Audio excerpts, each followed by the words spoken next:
مایوس نہ ہونا اللہ سے کہ میں گناہ کرتا ہوں، اللہ کیسے معاف کرے گا، اللہ بڑا کرے گا۔ اللہ تھانے دار نہیں ہے، مہربان ہے، دوست ہے، ہمارا دوست ہے۔ اللہ سے باتیں کرو، اللہ سے یاری لگاؤ، اللہ کو دکھڑے سناؤ، یا اللہ میرے ساتھ یہ ہو رہا ہے تو کچھ کر دینا۔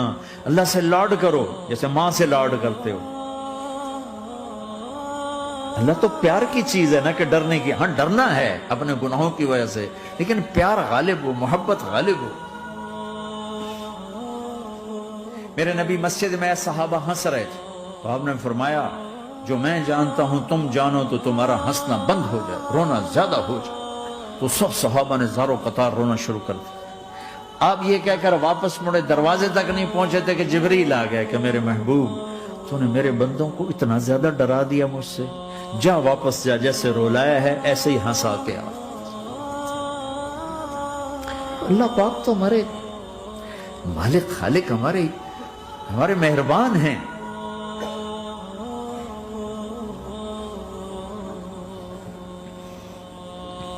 اللہ کو نہیں سنائیں گے تو کس کو سنائیں گے؟ تو جب کبھی توبہ ٹوٹ جائے اللہ کے واسطے مایوس نہ ہونا، پھر کر لینا، پھر کر لینا، پھر کر لینا۔ پتہ نہیں کون سی توبہ پکی ہو جائے، پتہ نہیں کون سی توبہ پکی ہو جائے۔